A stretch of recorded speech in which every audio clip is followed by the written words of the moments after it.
Wake up your morning in a brand new way with the positive people, places, events, and things in and around your neighborhood and around the world. No matter where you live, your mornings are about to get better. It's the refreshing way to start your day.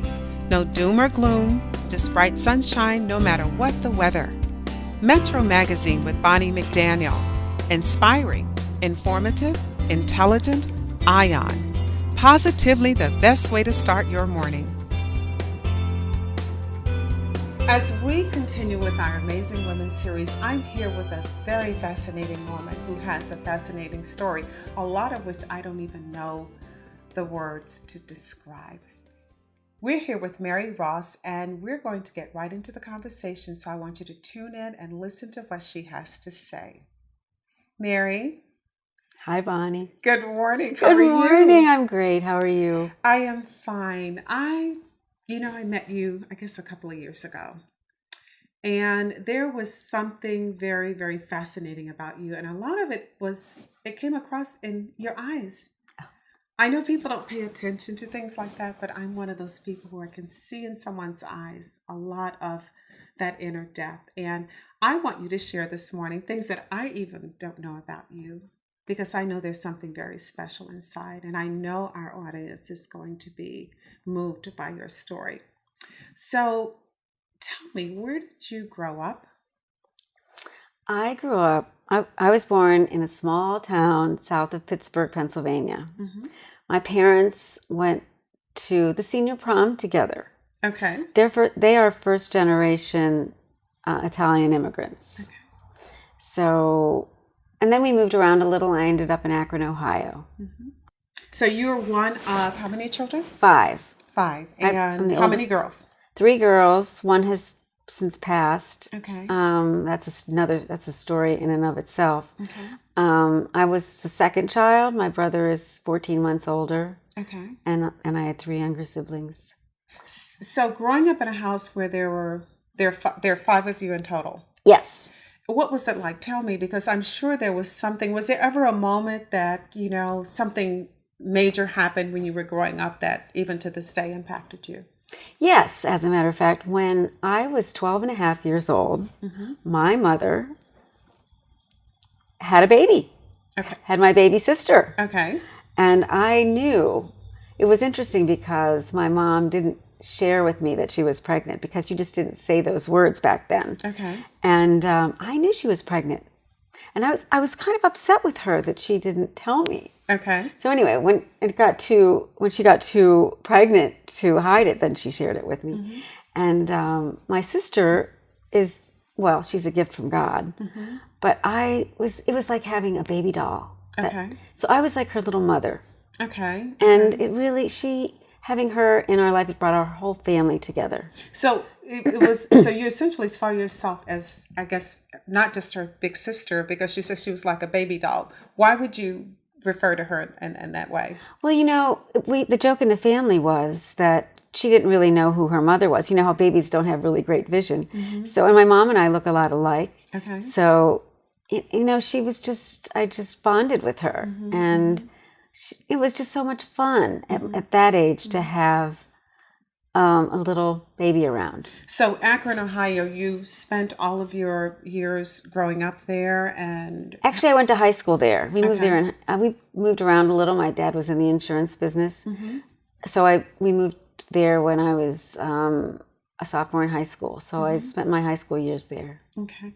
Your dad, you said you moved around, so you were in Western Pennsylvania. You moved to Akron. There were a couple stops. There was one stop in between. Okay. So in the general vicinity, though. Yes, Wintersville, Ohio. Okay.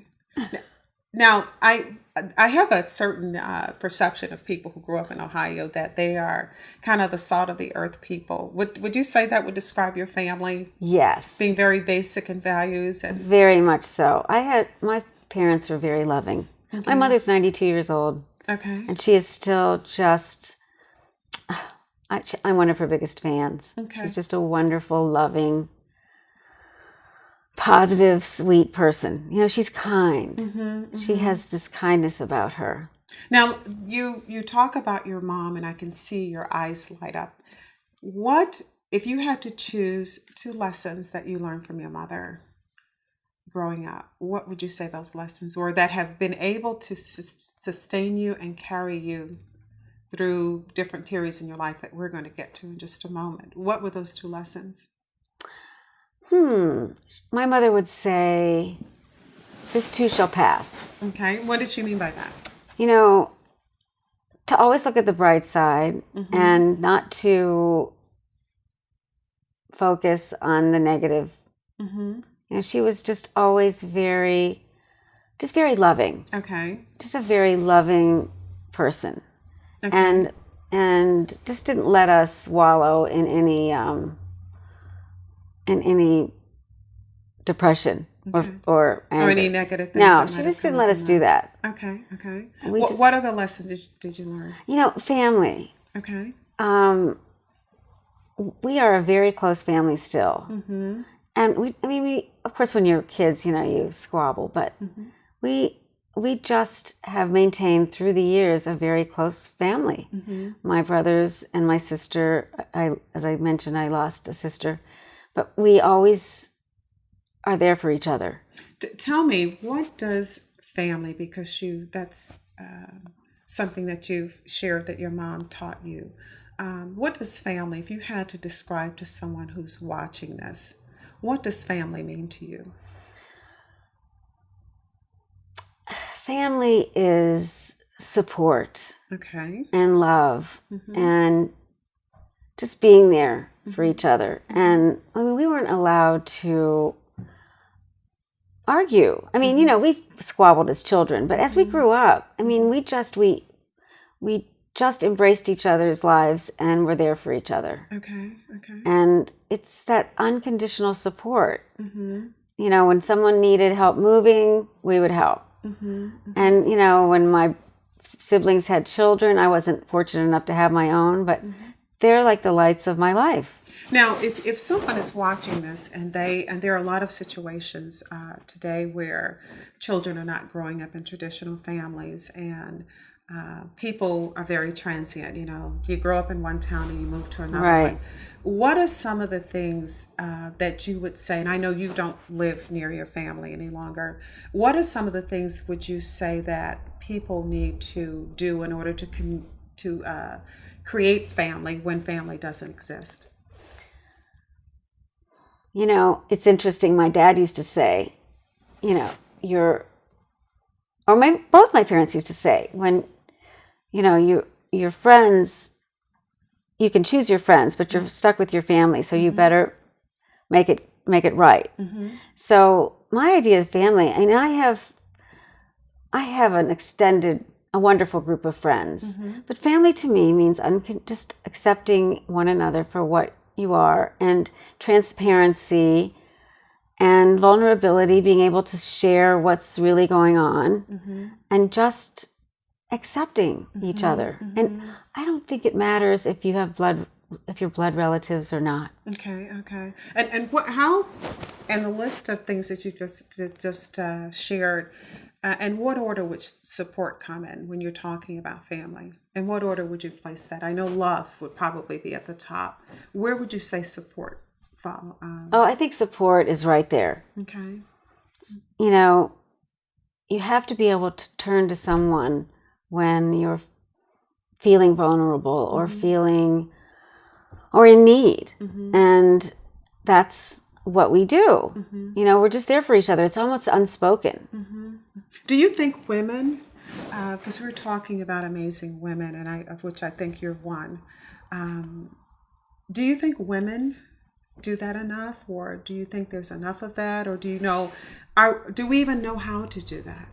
Well, that's an interesting question. I have always been a woman's woman. Okay. I have always... And why is that? Why do you think women are attracted to you? I think it's interesting, probably because I have a good relationship with my mom. Very interesting. We never had, I never felt any, you know, we just have been solid. And my sisters are much younger than me. And I know that some of my friends who have sisters that are close in age felt this sense of competition. I never felt that. I mean, I wanted to lift them up, and I will tell you that my sister Monica, who has passed on, she was a challenge. But I just think we have to be each other's best friends. You bring up an interesting point, because I know in workshops and dealing with other women, I have always said to moms especially that, it's important that families are really, biological families are really kind of training ground, if you will, for future relationships. So it's interesting that you bring up the fact that your relationship with your mom was a good one, and that's why you are this woman's woman, if you will. What do you think your friends see in you that is very valuable to them? There must be something that, first of all, that draws them to you. What do you think that quality is? That's a tough question, Bonnie. Okay. There must be something. I know the thing that your eyes, your smile. I mean, you have this wonderful sense of humor, and that to me is just like everything. So, I love you, Bonnie. So tell me, do you think that's what other people see in you as well? I think it's because I am pretty authentic. I am not very good. Authenticity. Yeah, Very good thing. I am not very good at playing mind games. It's just not in me. And I don't have any desire to do that either. So young women who are watching this, do you think, because we live in a world where, creating and being whatever is the flavor of the day seems to kind of be the way people do things. Would you say to them that what advice would you give them in terms of talking about authenticity? Just be yourself. Be real. Okay. Be who God made you to be. Don't get hung up on what other people think. Okay. Because it really doesn't matter. Right. It only matters, our relationship with ourselves is really the most important one. Okay. So I think that's just key. Learning to love ourselves is the basis of all other relationships. And it's hard sometimes. It is, especially if you have not had the benefit of a woman, because we all model ourselves after someone or something. And the fact that you had a mom that, you could model yourself after in a positive way, I think kind of gave you a head start. Really?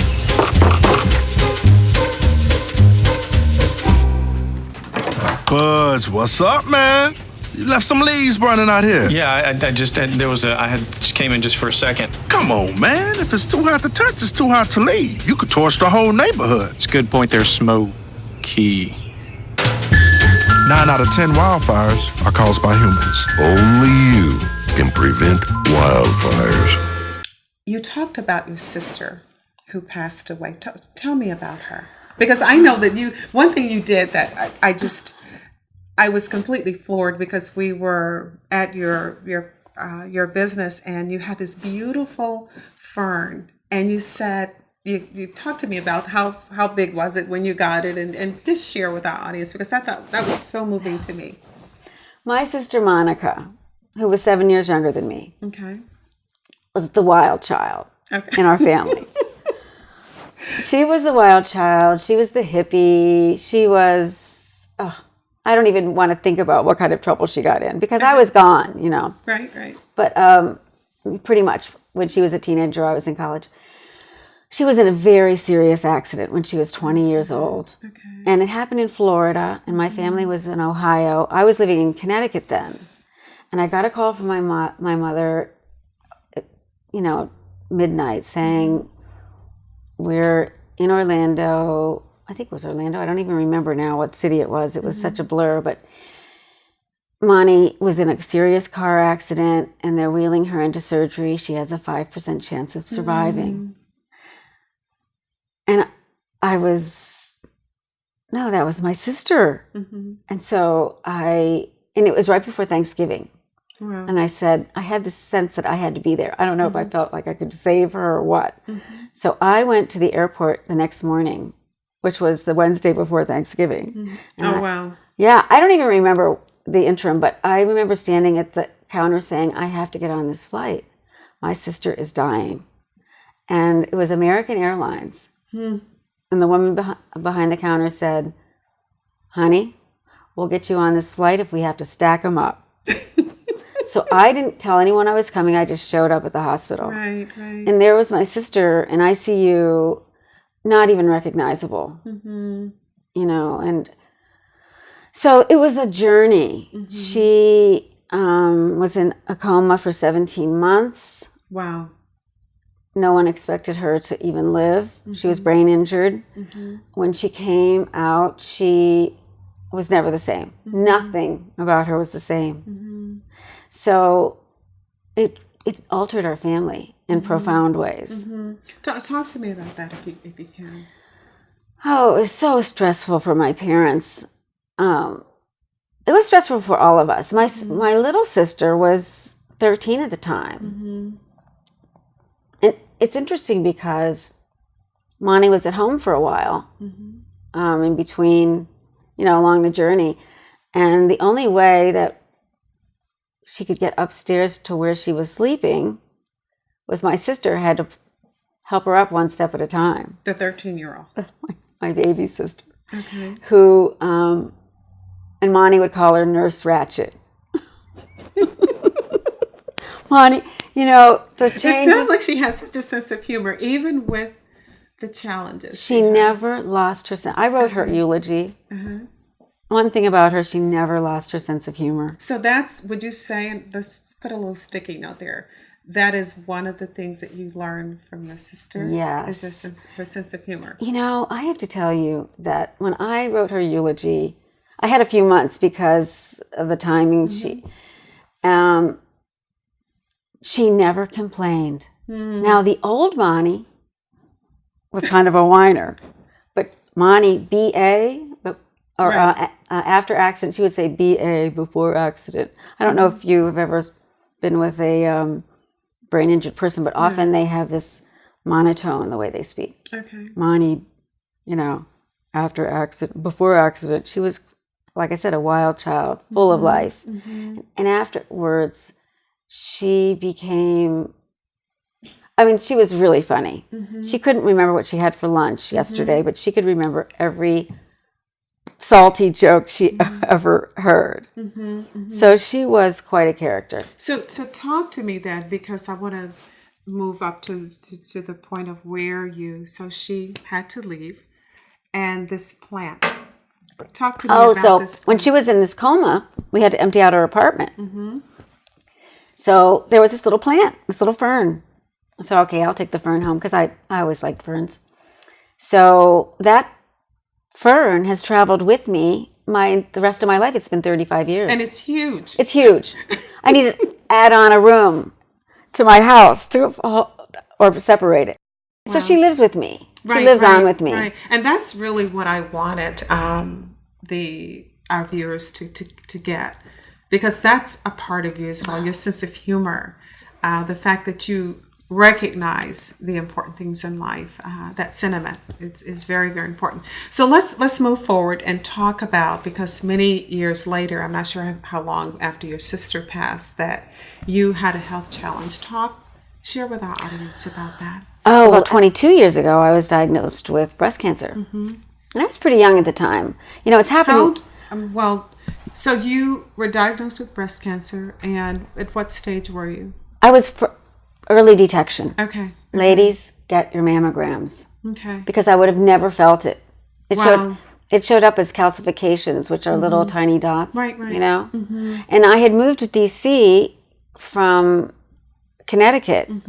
So, it took me a while to get my films from Connecticut, and one of my new GYN said, you really should get a mammogram. So I did. And I wasn't married to my husband at the time. We had been dating for not even a year. So was breast cancer something that was in your family, or? Wow. No. My cousin, two of my cousins have subsequently been diagnosed, but no one heretofore had been. No grandparents? No grandparents. No one that you were not breast of. cancer, not that I was aware of. Oh, and you had a lumpectomy? A lumpectomy. Chemo and radiation. Okay. And what did that teach you about life? Oh, there was a moment at which point I had finished The treatment. chemo. Okay. And we were getting ready to start radiation. And the doctors were like, I had developed this inflammation on the affected side. And the doctors were like, we don't want to start yet. And I was like, what's going on? Well, come back tomorrow. Here's some, they gave me these. It was really strange. So a few days later, I'm in the office again because I want this chapter of my life to be over. And I said, my doctor was not there that day. The resident was there, and I said, what's going on? Would someone please explain to me? And she said, I can't tell you, which was really up. I said, well, I'm going to have to throttle this lady. I said, you're going to have to tell me. She said, well, there's this condition called inflammatory cancer, and it's very rare, and it's very deadly. Oh, my. We don't think you have it, but this is what it looks like. It's only clinically diagnosed. So they didn't want to exacerbate that cancer by starting radiation. So I had a few weeks of sheer panic. And I remember at one of those visits, I met this little lady who must have sensed my spirituality and my panic. And she said to me, Mary, you're one of us. Now, I just want you to know this. You can't be afraid. You can't worry, because the mind doesn't know the difference between a worry and a wish. And if you profound, and if you worry, you will bring that onto you. Wow. And it's interesting. I sometimes think that she was just a little angel that appeared in my life because I never saw her again. So repeat that again. The mind doesn't know the difference between a worry and a wish. And a wish. So if you worry, you will draw whatever it is you're worrying about will come to will come to you. Yeah, yeah. Much like if you wish and visualize, things will happen also. Okay. So if you visualize, negatives, that comes to you. And I have quoted her so many times. I remember you said that to me a while back, and I thought, wow, what a powerful statement, because there have been, and I can absolutely think back to times in my life when I have anticipated the worst, and the worst happened. And I switched that baby off, thinking, okay, I don't want to even imagine anything bad. I'm only going to think about the good. One of the things that I experienced around you was this fingernail, and we were sitting there talking, and there was this really stressful situation, at least from my vantage point, that you were going through. I'm thinking, oh my God, because we're sitting there sharing, and you break your nail, and you stop in the middle of this crisis, and you say, excuse me a second, I need to call my nail tech. And I'm thinking, who does that? This woman is in the middle of a serious crisis, and she's getting her nail fixed. But you know what I took away from that, and I've shared this with you, is the fact that there are some things in life that you cannot control, and there are things that you can.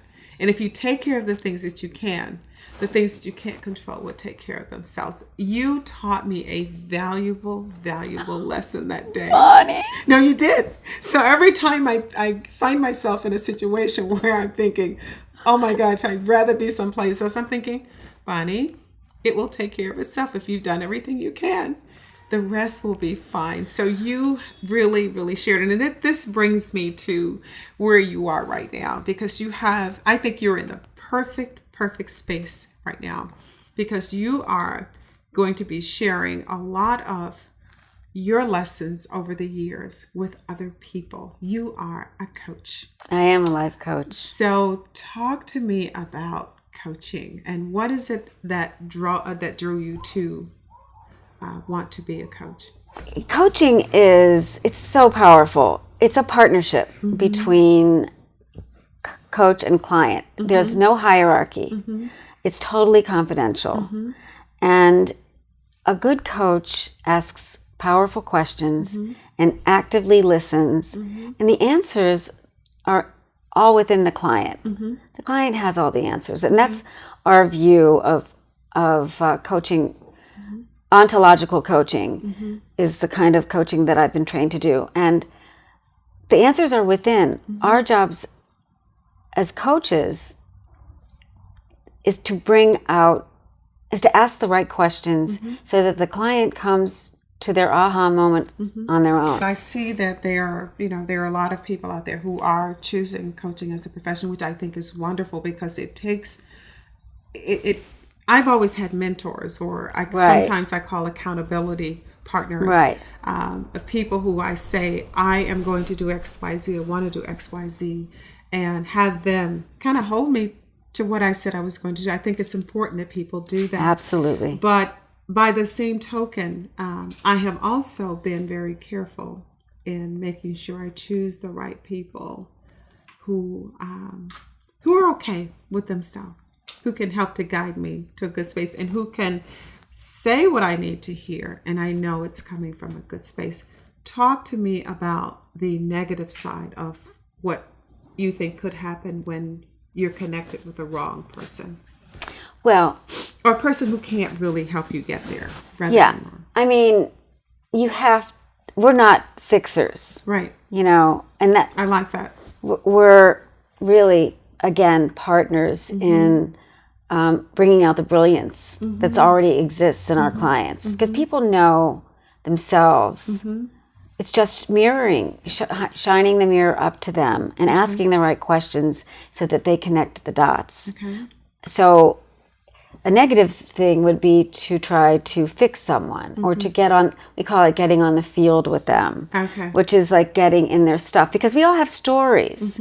So I think I talked to you about this before. The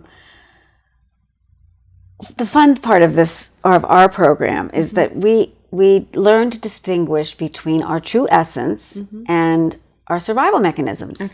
What we learned as children, between 0 and 7 years old. What are some of your survival mechanisms that you employ? One of mine, we name them. Okay. One of mine is Queen of Nothing. I like that. Queen of Nothing. So tell me, describe what I have an idea of what I think it means. Tell me, what does that mean? That part of me that wants to Queen of Nothing. That wants to not be my highest and greatest self. That Queen of Nothing. So you don't want to own all of those wonderful things about yourself? Is that what you're saying? Well, no, it's sometimes you get in a position where you're feeling like you're not worth, you're in a bad space, you don't deserve, you're That's very common with women. Absolutely. We are our own worst enemies. Yeah. And what coaching should do is help the client get out of their own way. So does that help you get past feeling Yes. like Queen of Nothing? Yes, it's like, oh, come on. I'm just being a victim here. So a victim in that situation where you're feeling like you're undeserving of whatever it is, there's a victim mentality there that makes you feel like you're not worthy. Yes, woe is me. This shouldn't have happened. Oh, so those are the things that normally make you go into that mindset. If I had only done this, it doesn't matter. The past doesn't matter. It's a data point. It's right now. The coaching is future based. Okay. It's like, let's move into our greatness. Identify and take out the roadblocks. Because we can do anything we set our mind to do. But don't you think that we mature women, that is one of the great roles that we can play, is to really encourage young women to live without fear, without boundaries. Right. And to live in a space where you're accepting and open to others. Don't you think that's what we fear can do? is the thing that stops us. Yeah. Because if I were to look at my life, and you're probably the same, my gosh, had I lived in this time, been, a 20-year-old during this time, I can't even begin to imagine what I might have done, because I have always been a person who's not been afraid to step out there and do different. But that's something that I think if you are able to do those three things, I think you have no idea the impact and the changes that you're going to help people make in their lives. And I will just say that I am, from where I sit, am very honored to know you. And that in your own way, you have coached me in ways, I mean, the fingernail, which I will never forget. I don't even remember that. I remember, and I've shared that story with several people because it really illuminated how we focus and nurse misery. And I said that to my husband the other day. I said, the thing that people do is that we have these bad situations come and we nurse them to death. It's like, why are you nursing that? Nurse those little things that matter, that are important, that are making you happy. If you nurse that other stuff just kind of, it takes care of itself. And I learned that. You reminded me of that. The nail. And in my next book, I'm going to have to somehow get that in there because it really impacted me in a great way. And I think you're going to do a lot of that with a lot of people. And so I want to thank you for sharing your story with us today. Thank you, Bonnie. And if you'd like to now take this moment and share with our viewers how they can reach out to you. I know you have a website. So if you want to just give them Oh, the website yes. right My now. website is Win Within, because it all starts within. WinWithinLifeCoaching.com is my website. Thank you, Mary. And we are out of time and at the end of another amazing story about an amazing woman. And be sure to tune in next time because we're going to have some other women that we're going to be talking to, sharing their life experiences. And if you're there and you have an amazing story, you're an amazing woman that you'd like to share your story with our viewers, we'd love to hear from you. This is Bonnie McDaniel for Metro Magazine, and we'll see you on the flip side.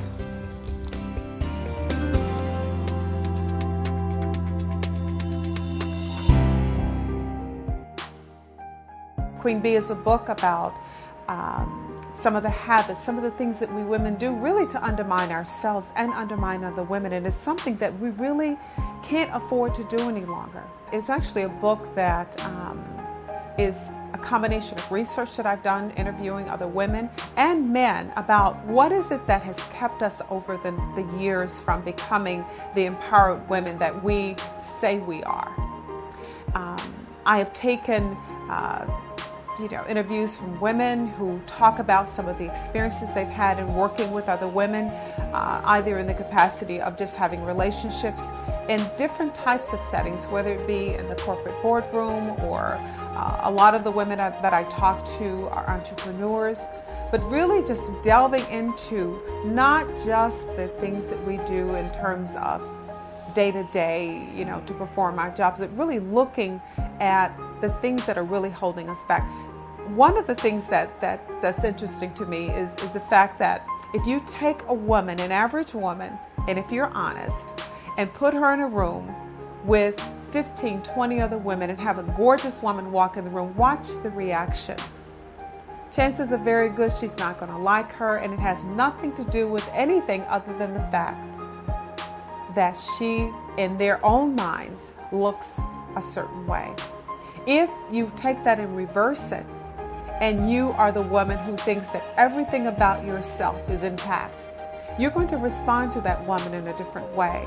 And you're going to listen to her rather than look at her physical being. And that's what I want women to do. I want us to stop looking at what we have on, whether or not, we're thinner or heavier than the next woman, but really to look at who we are as women.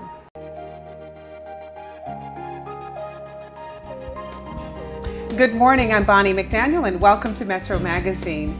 As we continue with our Amazing Women series, we're talking to a woman today who really does epitomize one of the qualities that I think is consistent among women who I consider to be amazing. Vikki Kennedy Johnson is one of those women who, when you see her, you look at, first of all, she's very statuesque. She's sitting here next to me right now, but one of the things that stood out for me, and I thought I knew her. I've known her for, I guess, maybe a couple of years, and I never really knew her. One thing about amazing women is that they clean up very well. And I think it was I saw something, a note or a post or something about, I think, something amazing that she had done for someone. And I said, let me see if I could get to know this woman better. And you're going to see why we chose her as an amazing woman this morning. So rather than belabor the point, we're going to introduce you to Vikki Kennedy Johnson, because one of the things that, and it's interesting how we met, Vikki and I actually have a link.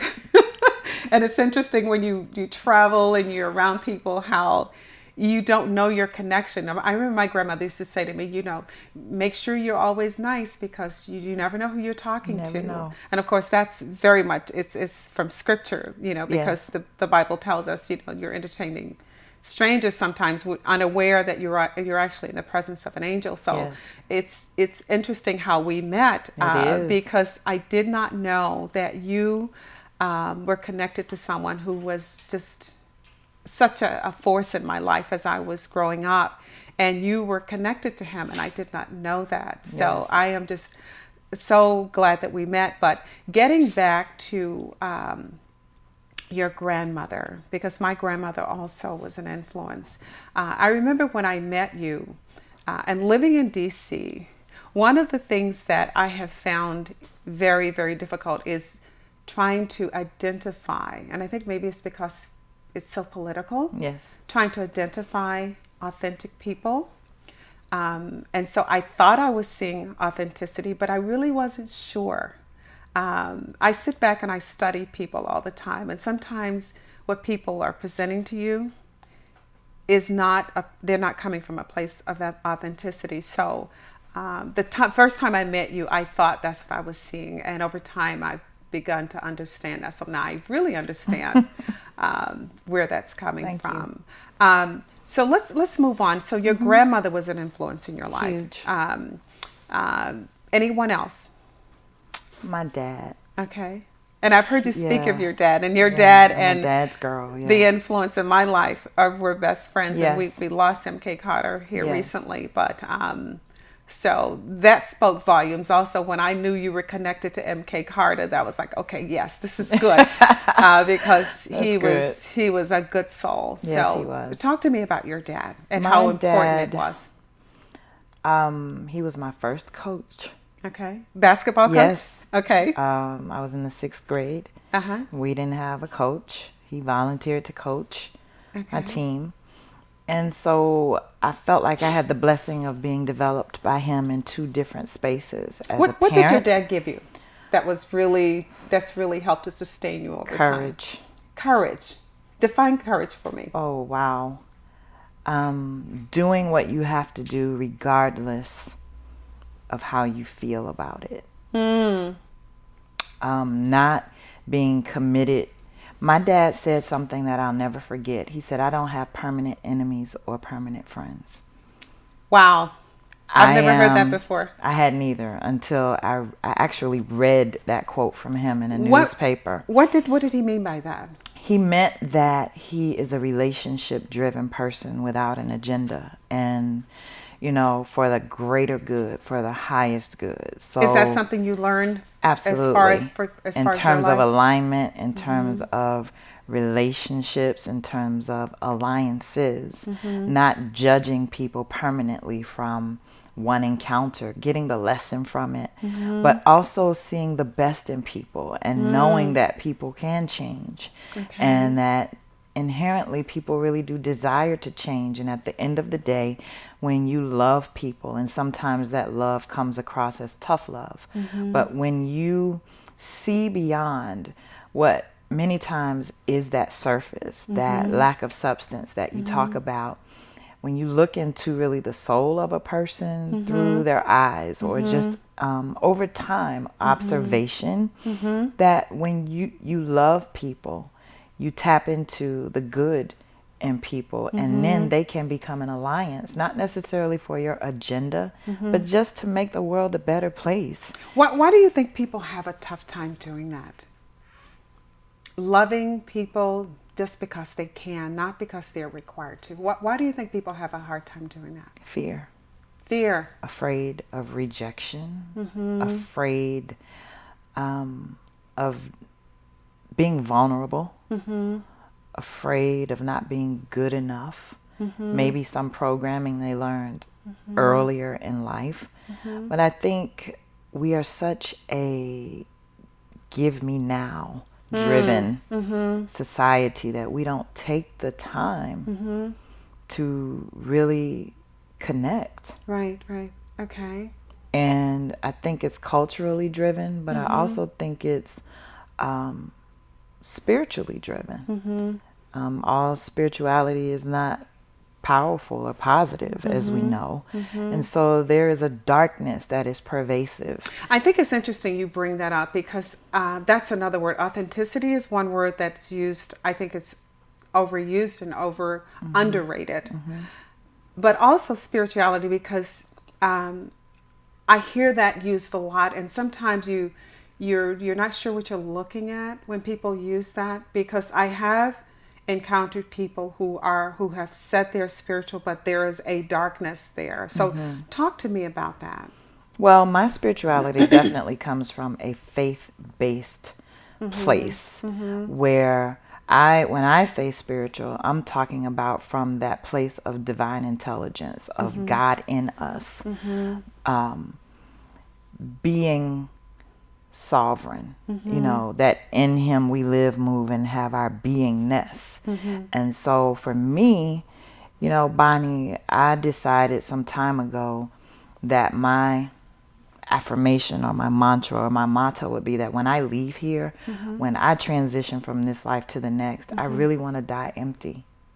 I and like that. That to me means releasing everything that God has put inside of me as a gift to the world. So And it's interesting that you say that, because I'm sorry I did interrupt you, but because I know a lot of times you talk about fear and people being afraid to love, afraid to, because when you love, you give. Yes. That's just a natural, byproduct of loving, and not trusting.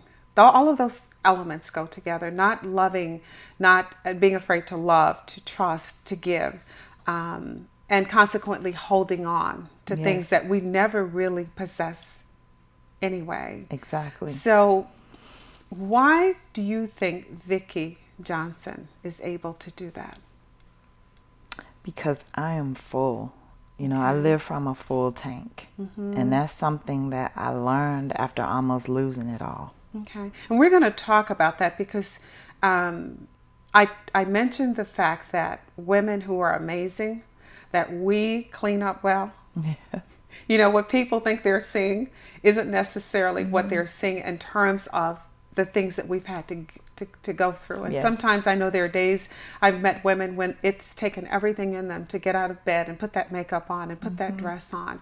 And I want to talk about a little later on some of the things that you're doing to help women to be able to, when they put that dress on and put that makeup on, that it's going on to not just a shell of a person, but there is something that's good that's going on inside them. We're going to take a break, and then we'll be right back with more Metro Magazine.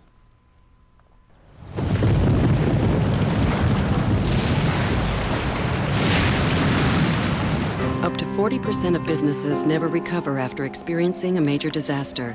Make a plan at ready.gov/business. And we're back with more Metro Magazine. If you're just joining us, we are talking to another amazing woman this morning, Vikki Kennedy Johnson. And Vikki, when we went to break, you were sharing, I was alluding to the fact that you're doing some great work with women, helping them to not just have this, beautiful look on the outside, but to be beautiful inside. And we're going to talk about that in just a moment. But before we go there were some defining moments in your life that Definitely. helped you to be able to really to propel you to where you are right now, where you're giving all of that fullness that's in you, not just to foster a career, but you're doing it because you know that it is a purpose that you have for being here. So talk to me about that very first defining moment in your life. I know that you donated a kidney. Was there something that happened before that, or maybe you want to share that story and how you came to do that? Yeah, I'll share that. Let me go back to high school really quickly, and I'll come forward. playing basketball in high school, I was on a championship basketball team. Okay. So we won the state championship 2 out of the 4 years that I played. Was your dad coaching you then? No, but Okay. he was at every game, just about. So he was Yes, just he your was there coach on the cheering me on. sidelines. Okay. Absolutely, yelling Okay. from the stands. So we won the state championship 2 out of the 4 years. We went to the championship 3 out of the 4 years. And the 4th year, we lost in the sectional, which is right before. Okay. That's important for me, and it was a defining moment because it let me know that within me was the capacity to be a champion. Okay. That was important. So Okay. that's the foundation on top of the family time, the grandmother time. So I come to college, I play basketball, and we're not winning right away. Okay. That was very different. However, determination, hard work equals success. Keep moving. Get to my senior year at Howard University. Okay, I was about to ask you. if you did your And I was the dad's captain of the basketball team, and I got pregnant. Oh, wow. I was on a full scholarship. I got pregnant. And that for me was the next defining moment because I experienced what it felt like to disappoint people who had such high expectations. And who were you most concerned about as far as disappointment? Was your My dad. grandmother, your dad? Because when I called my grandmother, she was the one person who said, "It's okay." Wow, this is the grandmother Yes. who used to pour into She you when you were was a the child. blanket for me. Okay. Like, I called her first. I didn't even tell my parents first. I Okay. called my grandmother first. And she was like, "It's okay. Wow. It's okay." Regardless of the outcome. It's okay, and you're going to be okay. Okay. It was hard for me to tell my dad. My mom was very supportive. And it was also hard for me to tell my high school coach. What was that like? I mean, because here you are, the captain of the basketball team. And so you have all of these people who are relying on you. Absolutely. And you have to go and say, guess what? I'm pregnant. What was that moment like? Difficult, but I had the courage to do it. And that courage came because of what your grandmother said to you? Absolutely. Okay. So I did it. Okay. Like, this is difficult, but I'm going to live. So what was his reaction? Or her reaction? I'm not sure if you're a male or a female. My coach's reaction, she was angry. She was like, "I can't believe that. Not you." What did that do to you as a woman to have, first of all, your grandmother is a woman and she supported you and you told your dad. Right. But here's a woman who is you're part of her team. And I'm asking this for a reason. Okay. Because we're talking about amazing women. And one of the things I want amazing women or people listening to this interview to understand that amazing women support one another no Yes. matter what. Absolutely. Talk to me about. So my high school coach, she was angry. That's what I was referring to. She was angry, but she said, "Vikki, I'm really disappointed, but you'll make it. You have what you need to make it." My college coach was very supportive. Okay. And the first thing she said to me was, "You have to stop playing immediately." Immediately. Concern for Yes. you. Okay. And that was comforting to me. Okay. That I would still be allowed to travel with the team, but I stopped playing. The next defining moment. Stop just for a second. Sure. Because you talk about the support you were able to get from the people that mattered in your life. Because there must have been something there that stuck with you. And we're going to go back and forth Okay. When we start to talk about the work you're doing, because that must have made an imprint in one way or another as far as what you're doing now. And It did. Okay. And what made a deeper imprint was there almost was some shame attached to it. Because Shame for you? For or- me. Okay. Because I was the captain of the basketball team. Pretty popular on campus. So to have to walk among peers that I knew were talking about it. Many of my teammates kind of pulled away, but there were two one teammate who we're still very close today. The two, one was my roommate, and she stuck by me. Okay. And another was a younger teammate. She had come in after me. She gave me a card that I probably still have, like almost 30 years later. And Wow. she said to me, "I still believe in you." Wow. That gave me another dimension of courage, because it said to me, "You're not alone." Why do you think people, women, but people in general, why do you think when a moment like that happens, why do you think they pull away? I'll say lack of courage, not wanting to be attached to something that may have some shame connected to it. Because I think a lot of people look for validation, here we go, and who they're connected to and what they have versus what's in them Right. and who they are. Okay. We run from struggle. We don't like challenges. And I think the 5%, maybe the 1 to 3% that stand up in the face of struggle and courage and take it and know that it's not the end. It's just a bump. Yeah. Oh, That's a it's the small moment. group. Yeah. That's a small group. And I think that's where authenticity is refined. Okay. In those moments Okay. where you have to stand, and those who remain when the smoke clears, Those are your road dogs. that's who you want. Exactly. That's who you want on your team. And so I now understand those moments for me were refining moments relationally that have kept me grounded and have served to keep me going forward to what I knew as a little girl was something greater than myself. Wow. Wow. Talk to me. I don't know where we are in terms of the moment that the kidney donation. Let's talk about that. Okay. So that pregnancy ended in a miscarriage, another defining moment, because I felt like I lost it all. Like, wow, I went through all of that. And I was looking forward to, at least I'll have this baby that I can raise. Oh, wow. So I had a miscarriage. How long were you? About 12 weeks.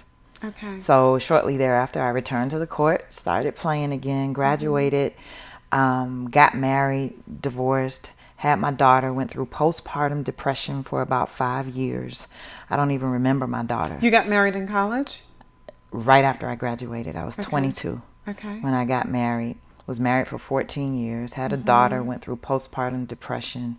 And in the process of rebuilding my life, we get this email, we being my family, all 42 cousins, first cousins, and my mom is one of 16 siblings. So we had a huge family. We get an email from the sister of the cousin that I donated the kidney to, just saying that he had been taking an over-the-counter product, a fat burner, and it sent him into complete renal failure. He was young, healthy, athlete, married with 3 small children. And the email said, and I'm paraphrasing, it was really brief, Brian is now on dialysis. He just got put on the donor list nationally. However, another option is if a family member is a match, then he doesn't have to wait for a kidney. And I read it kind of like tongue in cheek and responded. I just hit reply and I put, who knows, maybe I'm the chosen one. I'll get tested. And maybe 3-4 weeks later, I'm on site, a production site, working in Atlanta, and I get a phone call from the donor team at the University of Miami. They said, we got your application and your information from your cousin Brian, and we just want to do a quick interview. The interview lasted about an hour. They were asking me all these questions, and they're like, okay, we're satisfied. You can go to the next step. And we're going to start sending you these tests. You send it back to us. And by the time I went through the 3rd test, they kept calling me back. Oh, that was great. You know, you passed that with flying colors. Now we want you to come down to Miami for a 1-day workup. So were you serious when you did it? Okay, no, I wasn't. That's what I was getting ready to get to. Because when they called me for the 1-day workup, I said, okay, God, can we push pause? Like, let's talk about this. I didn't mean it. Be careful what you commit I was to. like, I didn't mean it. I was just trying to encourage him, and give him hope until, just believing. He wants my kidney. I don't know about that. Just believing that, a donor will come up on the list. I didn't really mean it. Can we talk about this? Like, what's going to happen if my daughter needs a kidney, or one of my siblings, or one of my parents? Like, I didn't mean it. And God said to me so clearly, he said, Vikki, I'm the same God Wow. that touched you for him. Wow. And if you ever need anything, yeah, I'm the same God. yeah. I'm not moving. I'm in the same place. And that just gave me this supernatural peace. So I went forward, got down to Miami, did the 1-day workup, scheduled the surgery, went down for surgery. And so we had to do another tissue type match like the day before.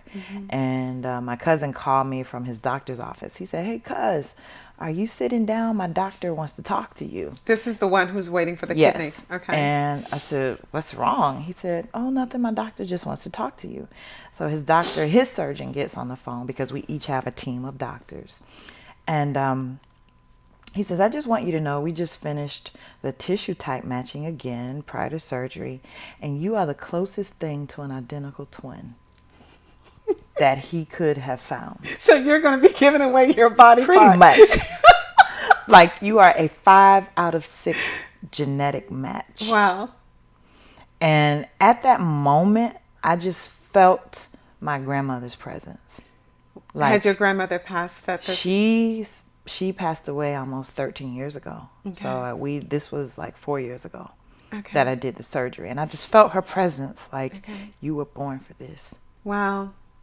You Wow. were born for this. Another defining moment. So that just overwhelmed me with peace. Went through the surgery. I was out of the hospital in 2 days.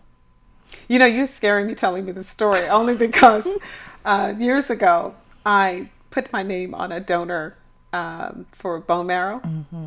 And I guess once a year I get a letter in the mail from them. And I'm always afraid to open the letter because I'm like, oh, Lord, they're going to be asking for my marrow this year. And so I'm listening to you and thinking, oh, God. It changed me. Yeah, it was an I'm sure awesome it did. experience. Donors are treated like royalty. Yeah. The respect that you get, especially from the medical community, it was just amazing. And I want to just insert here that we had another cousin who was a member at a church. This is around the same time that we're doing the surgery. It was the same time. And they were having this 30 days of purpose. And she went and shared with her pastor what we were doing, Brian and I, her 2 cousins. And I just happened to ask about a young lady there who I knew was on dialysis.